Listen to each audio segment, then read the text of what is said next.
We're Guild 12 and we'll be looking at 3D printing and clean and affordable water. We asked, should Canada fund NGOs who use 3D printing to provide access to clean and affordable water? We believe the answer is yes, they should. The water crisis is a very real problem. For example, Kabul is facing such a heavy water shortage that in some parts of Kabul, when the tap is turned on, nothing comes out. As of 2018, 844 million people worldwide did not have access to basic water infrastructure. Everyone has the right to water, and by making sure that those in need are able to get access to clean and affordable water, we will improve the well-being of these people and improve the outcomes of their communities as a whole. The ever-emerging and evolving 3D printing technologies could provide a path to making this a reality. So what's our solution? We believe 3D printing could be instrumental in tackling this issue in SDG. We chose 3D printing because it's affordable, and yes, 3D printing with mass production does become a lot more affordable than other manufacturing methods. It's accessible, and we need our solution to be accessible because this is a global issue that we're trying to solve.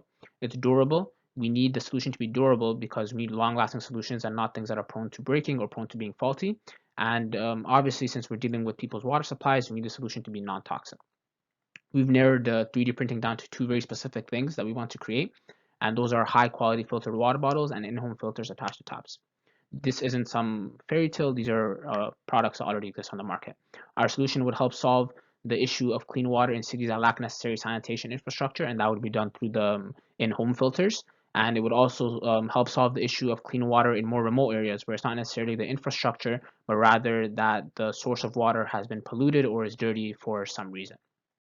Using 3D printers to make water filters is not actually a new idea. Projects like FairCap and the NAPE filter have used this idea and achieved a notable success. In fact, 3D printers have proven to be efficient in more sophisticated water purification systems.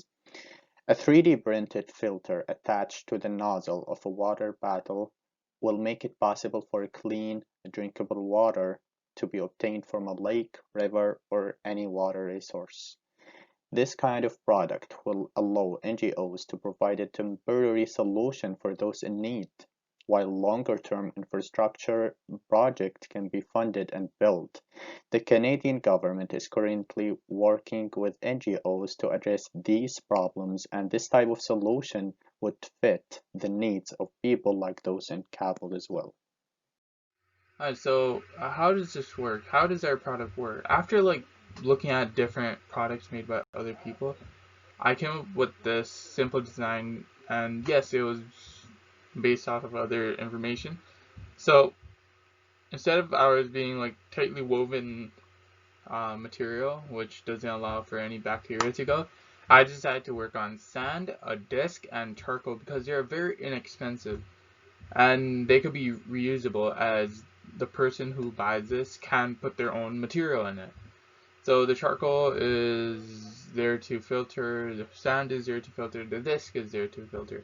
This is very easy and very reusable. And since that we can make multiple of them with a very little price range, I think this is a very good solution. Thank you. One might ask, why not focus on Canada instead of other countries? Well, from an altruistic perspective, water is a basic human right, and access to clean and affordable water fosters political and social stability. Canada is in a position to help, and so to the extent that we can, we should. From a more self-interested perspective, Canada would generate a lot of goodwill through this type of foreign aid. Improved relationships with the peoples and governments of countries we would help could lead to alignment on geopolitical goals and business opportunity for Canada and Canadians. In conclusion, we believe that Canada should fund NGOs that are using 3D printing for this purpose. It's a solution that meets the functional and emotional needs of these communities and will provide them immediate relief. It improves their health, emotional well-being, and provide for other areas of development. Thank you very much.